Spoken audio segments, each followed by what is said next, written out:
What was once old is new again, and I'm looking forward to sharing some of my thoughts and lessons that I learned while I attended the Eagles concert last week, and also just some observations of some other opportunities that came up that all lead back to what we're talking about, which is creating a measurable change, and we're doing that using practical applications.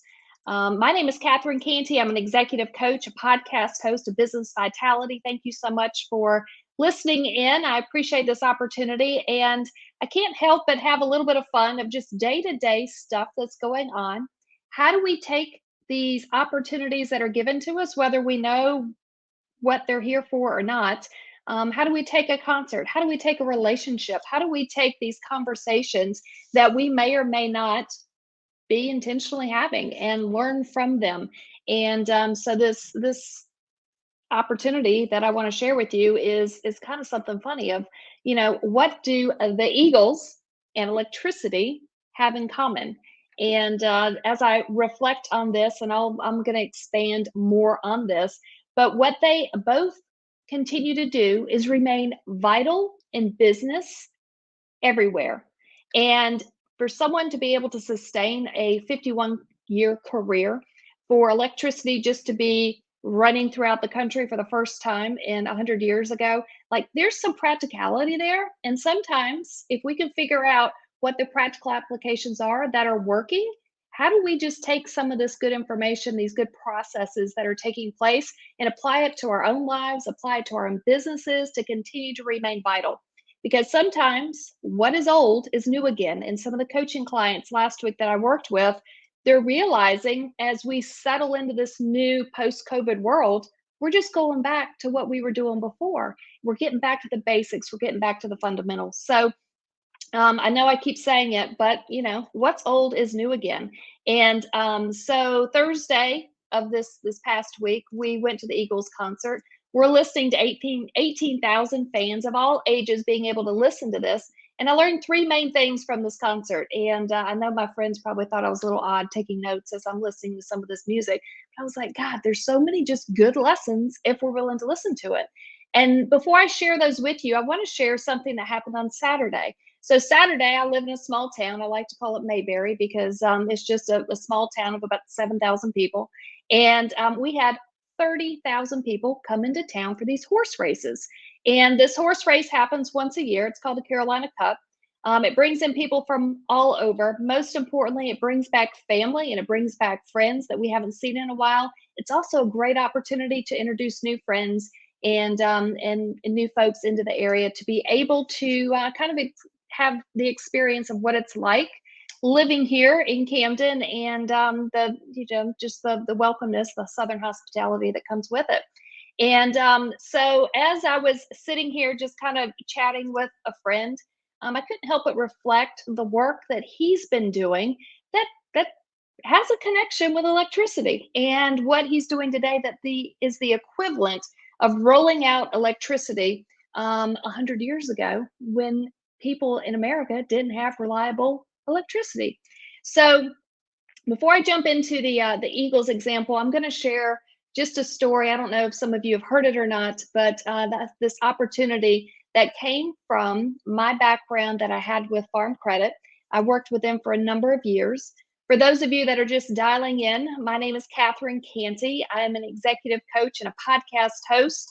And the podcast name is Business Vitality. And we love to be able to share practical applications that are working in business that allow businesses to remain vital month after month, quarter after quarter, year after year. And as I look at these two examples, the Eagles concert, and I look at this other example of electricity, and it's going to lead into broadband, there's some consistency there. And sometimes we don't have to reinvent the wheel. We just have to embrace what used to work and be able to apply it going forward. So back to this story, for folks that don't know me, I spent a number of years with a company called Farm Credit, and it might be some of the best kept secret that's out there.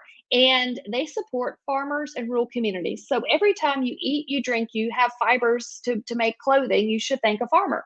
And a lot of this is happening in the rural communities across the U.S.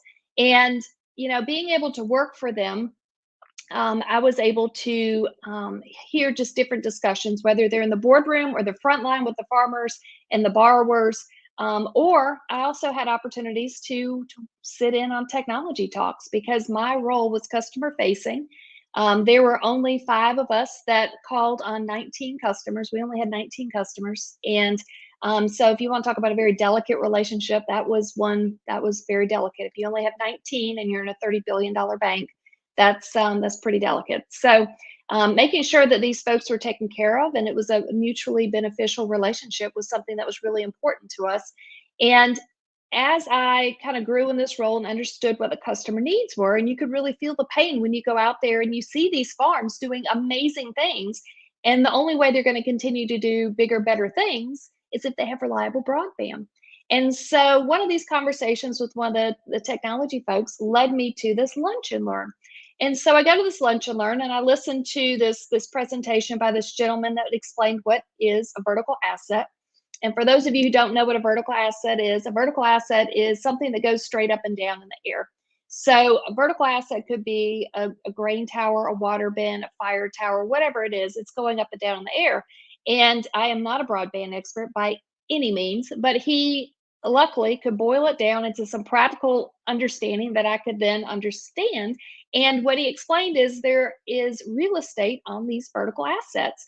The higher you go up, the more valuable it is because the broadband connection can go out further.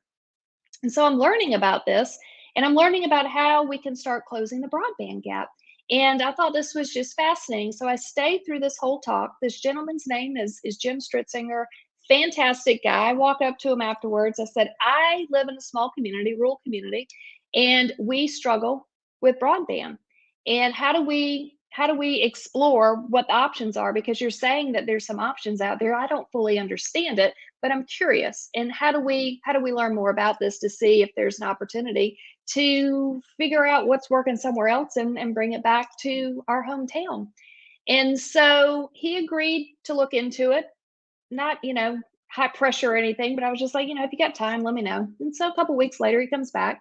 He's like, you got a lot of gaps in your community. And I was like, well, yeah, like it's hard to get internet, reliable internet where we are.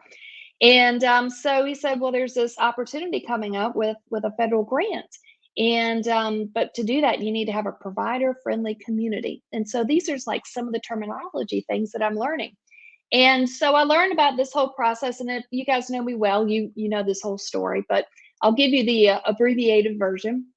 Over the course of about 18 to 24 months, Jim and I worked together to facilitate conversations that led us, this community, to receiving $12.1 million in public and private funding. Public and private came together to fund this opportunity that resulted in $12.1 million coming into our local community because we were able to have a provider friendly community.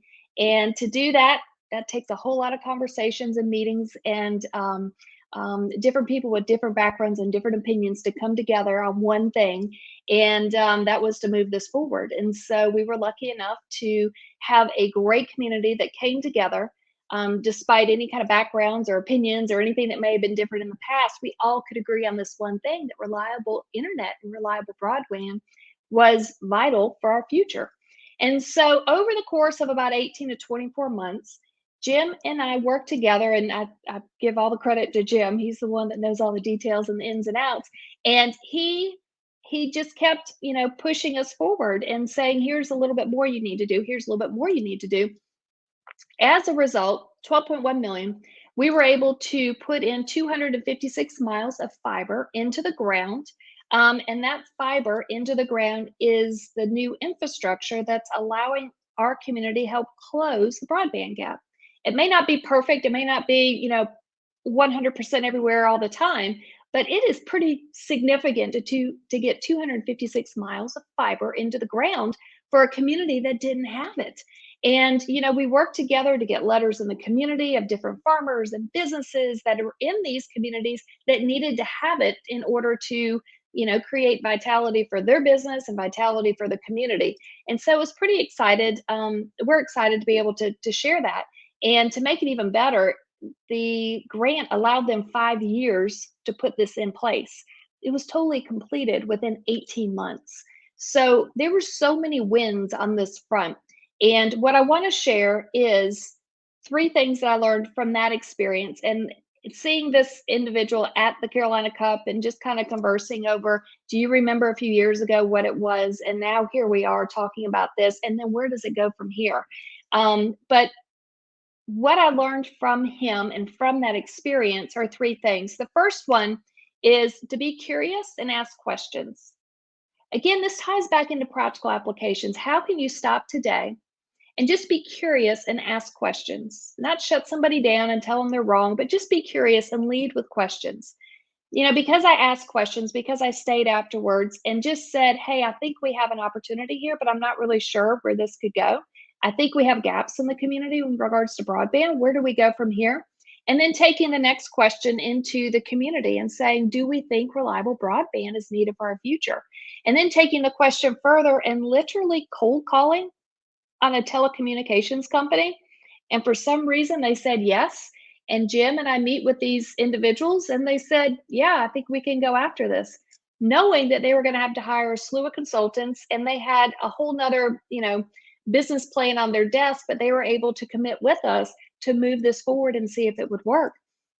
But it all starts with being curious and asking questions. So that was the first thing that I learned from that relationship that I got to see again this weekend at the Carolina Cup. And then the second thing that I learned from that experience was to create small steps. These small steps create momentum.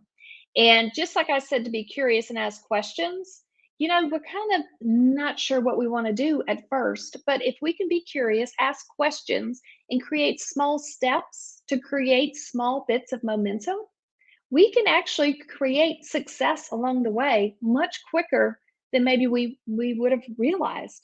And so starting with the curiosity, asking the questions, and the second thing is to know that these small steps we're taking create the momentum we need to create the overall win.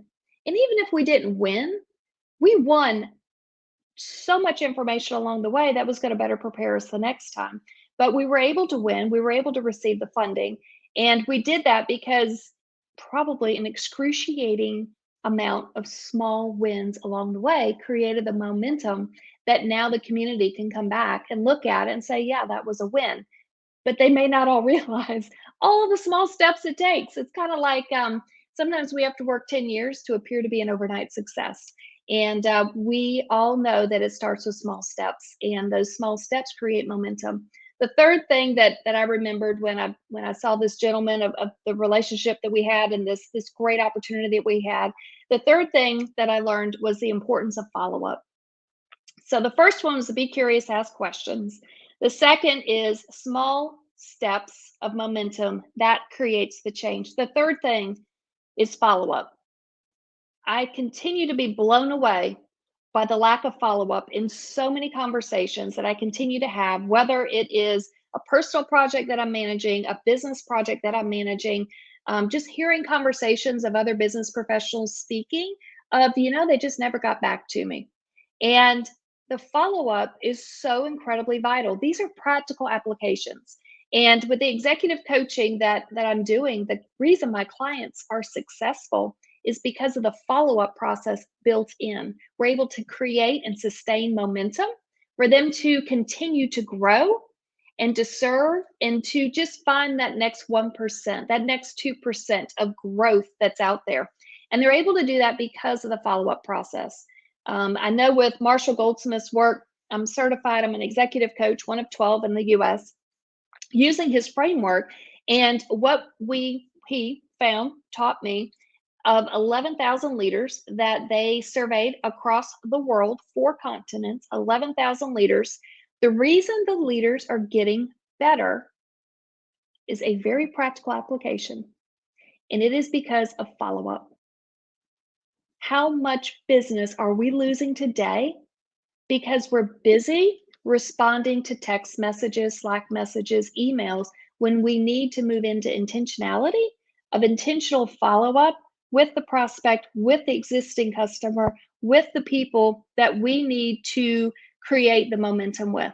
And so on this broadband exercise that we went through, I learned three things. The first one was to be curious and ask questions. The second was to create small steps of momentum in order to create that long-term change. The third thing is the importance of follow-up. If I didn't follow up with Jim and Jim didn't follow up with me, if I didn't follow up with the community and the leaders followed up with me, they're curious. They're like, what's the status? We'd have a quarterly meeting. We'd meet with the telecommunications provider. We would follow up to make sure that we were doing what we needed to make it easier on them. But it all boils down to follow up. And so, what are we doing today to create that positive momentum, the curiosity, and the follow up to deliver whatever it is that we're working towards? So, I kind of tied this into electricity. And the reason I tie broadband into electricity is 100 years ago, it was federal grants and federal funding that was going into building the infrastructure of electricity for our country.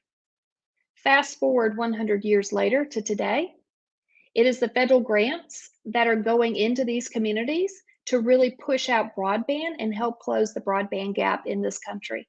So, what was old, that old process of rolling out electricity, is new again because it's new with pushing out the importance of broadband. And broadband, I mean, not only is it going to be helping the farmers and the agriculture in these rural communities, it also helps when the schools are closed for weather related events and the kids need to be able to learn.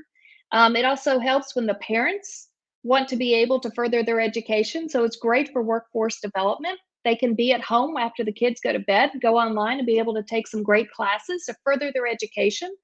And then also telecommunication. I served on a health services district board here, and the importance of telemedicine is extremely vital. We have a shortage in our community of drivers and transportation who can take folks from their homes into the doctors to get the results or to get the test. And if we can have telemedicine set up because they can have reliable broadband at their house, they're able to see doctors and physicians without having to make arrangements of transportation that don't even exist right now. So to be able to provide this, 100 years ago electricity, fast forward 100 years, here we are talking about broadband, it creates benefit to so many people. And I just got reminded of those conversations that we had 2 years ago because I was at the Carolina Cup, and I was just remembering this relationship with this colleague about the great work that he was able to lead through, and I was able to support with him. And it all just boils back down to, what worked then continues to remain vital in business today. So many times we can take these practical applications and apply them in today's world, and we don't always have to reinvent the wheel to do it. So, my name is Catherine Cantey. I am an executive coach and a podcast host of Business Vitality. I partner with leaders and teams, individuals, and we create measurable leadership change. We do that using practical applications, and it's creating sustained and accelerated results for our clients. If you're interested in learning more, I would love for you to send me a message. A lot of times my clients start with, I don't even know if you can help me, Catherine, but this is what I got going on. And they just start talking, and I like to listen, and then we co-create a solution, or I let them know I can't help, but here's another solution that might be available. So I try to listen to what it is, find a solution that fits their needs. And a lot of times we've got great managers in the positions, but we really need to have leadership step up, because if we have more leaders, we need less managers. If we have more leaders, we can delegate more effectively, we can build better teams, we can be more productive. And, a lot of times today, folks are looking not just for another manager to fill the seat, they're looking for the leadership to show up, set the vision, and lead the team. So, going back to the Eagles concert, I can't help but just kind of bring in some real world stuff into this particular conversation. There were three things that I saw when I went to the Eagles concert, and I watched the crowd. I love to watch the crowd. I get made fun of because I'll go to football games and I'm watching the crowd. I'm not really watching the football game. I'm watching the crowd. I'm watching, which light bulbs are out that need to be changed. I'm like, God, who's going to go up there to change that one? That one's terrible. Meanwhile, the crowds are cheering, and I'm like just watching around, seeing what kind of people are. It's like airport watching for me, just people watching. And it drives my husband crazy. So I don't go to football games like I used to, but I do love to watch the crowds. So whether it's the crowds at the football game, the crowds at the basketball game, or the crowds at the concert, listening to music, watching the people, it's entertaining for me. So, three things that I learned from going to the Eagles concert. The first one is delegation. This blew my mind. So, before we go into this concert, my husband forwards me an email that he received, and it says, cell phones are not going to be allowed to take pictures or video. And I'm like, who are these people that are going to be walking around telling people to turn their phones off and not to shoot videos and not to send pictures? I was like, this is the craziest thing I've ever heard. Yet we're in a very large room, 18,000 people. And I've been to concerts at this facility before, and it's usually you see nothing but the light on the back of the phone, just lights all over. It was weird as anything. Inside, as the Eagles played, there were only a handful of phones that were turned on for pictures or cameras or whatever it was they were doing. The I don't even know how this happens, but apparently they delegated it out. It got pushed out. We received it. I mean, I wasn't going to video the whole thing or video or take pictures anyway, but I just thought, could it work? Could delegation work? They sent an email that said, we met with the staff. The staff has requested no cell phone usage, taking videos or photos, etc. And I was like, nobody's going to listen to that. I was amazed as I sat in this room that there were very few phones that were actually turned on. It blew me away of possible delegation that may have worked with 18,000 people. Pretty amazing. Another part that I saw in regards to delegation that the Eagles showed was the one of the singers and band players and drummers. I think it was Don Henley. He was talking about how he was playing the guitar and singing, and then he was going to go back and do drums. And he wanted to highlight the other drummer that was back there. And I didn't even notice this until he pointed it out. He said, the other drummer is avoiding me from having cardiac arrest because I want to play certain parts of this song, but I'm going to go into cardiac arrest if I have to be the drummer for the entire thing. So for him to come in and play certain parts, to step out and to acknowledge this other person that was coming in that was doing the drumming so he could preserve his health was pretty admirable. A lot of times we want to be the person in every role all the time for everybody, and we can't do it. And we're not going to be able to sustain the business that we have if we're going to be everything to everyone all the time. And so delegation and having this guy stand up on stage and just acknowledge, hey, I'm trying to avoid having a cardiac arrest up here on stage. I'm going to play certain parts of the band in the drumming section, and then I'm going to hand it off to somebody else. I thought that was pretty admirable to be able to do that. So I saw delegation with no cell phone usage and trying to avoid cardiac arrest, which we all appreciated.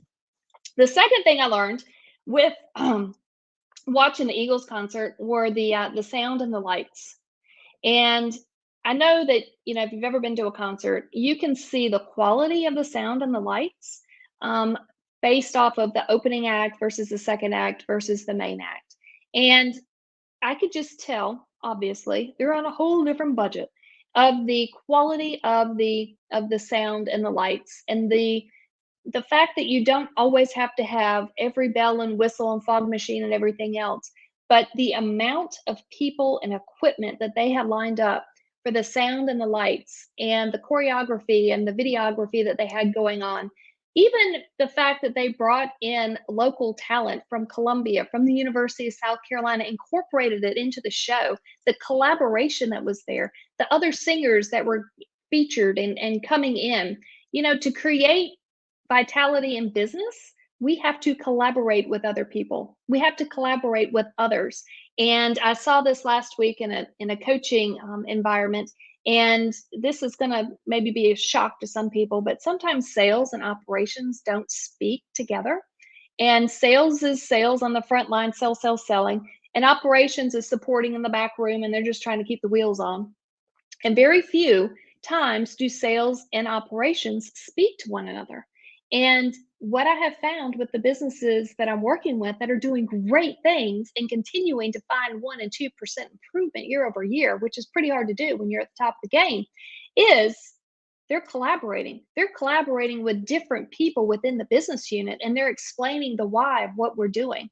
And just like you can see the collaboration of the sound and the lights, the collaboration of the University of South Carolina, the Columbia music resources that are here, and to be able to pull all this stuff in was just really amazing to see it. And, I couldn't help but also joke, we all joked about the price of the tickets to go into this show. And he owned it. He stood on the stage and he said, you want the best show, it costs a lot of money. It's just going to cost a lot of money for these sound guys to be able to get paid. It's going to cost a lot of money for all these drummers to come in and get paid. It's going to cost a lot of money to get all these trucks on the road to get us to these next stops. And sometimes we have to own our value.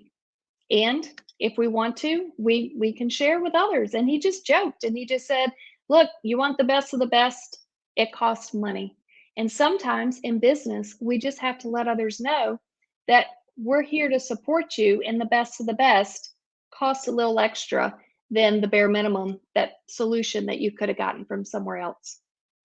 If you're just joining, my name is Cantey. I'm an executive coach and a podcast host of Business Vitality, and I am sharing some different practical applications that I observed over the past few days. This one that I'm talking about right now is the Eagles concert that I went to last week. I've learned 3 things from them. Delegation was the first, collaboration is the second. The third one I want to share with you is communication and sustainability. As they're speaking on the stage, they shared that it's been 51 years that they have been working together. 51 years. Like, some of us aren't even going to live to be 51 years. Some of us are not even going to be married for 51 years between all the marriages that we've got. So there's like a huge amount of sustainability that's happening with this group of professionals, this business. I know people see it as music, but to me, I just saw it as a business. I saw everybody showing up, doing their job.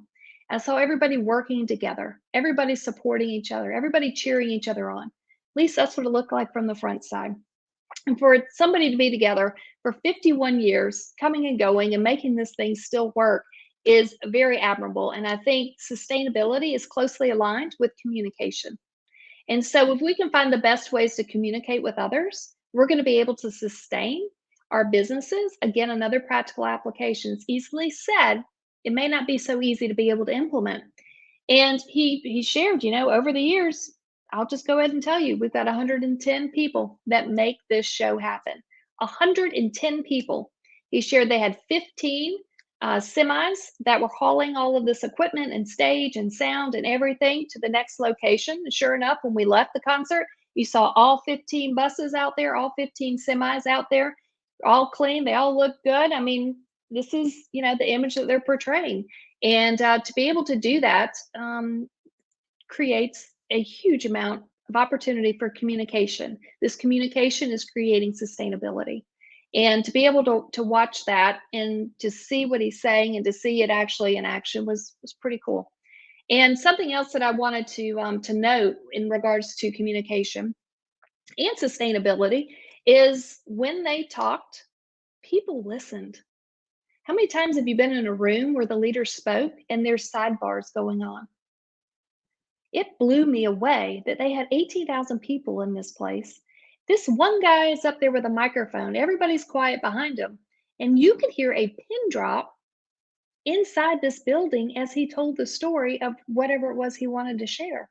It really blew me away that many people could get quiet and be able just to listen. There wasn't a whole lot of people getting up, walking around, doing anything.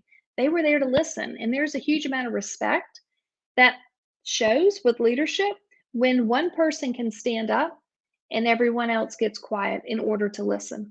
So communication, sustainability, delegation, collaboration, those are some pretty vital leadership attributes in business.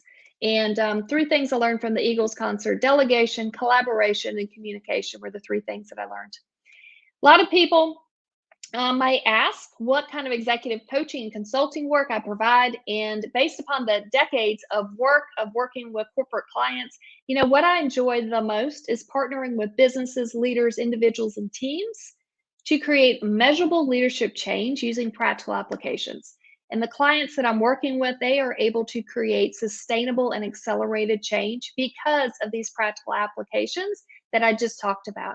And over the years, we looked at what these practical applications are in business, but we can also see them just apply in day-to-day life. And just like in the Eagles concert where I was sharing, delegation, collaboration, communication are really important for a 51-year business to continue to sustain. We're looking at it with the Eagles concert. We can look at it with the conversation that I had with a colleague that I knew a couple years ago and still stay in touch with in regards to closing the broadband gaps. And these practical applications that I learned from that were to be curious, to ask questions. Take these small steps to create the momentum, to create the change that you need to. And the importance of follow up. Follow up is, I think, one of the most underutilized items that are out there that we could be using. This is not flashy stuff. This is follow up. This is having a conversation, being intentional of who you're spending your time with. And all of these practical applications, delegation, communication, collaboration, being curious, asking questions, creating that momentum, these are all practical applications. All of these practical applications lead up and they create change. And I've learned over time, if the pain of saying hurts enough, it is time to create the change. So when the pain of saying is greater than the pain of change, it's time.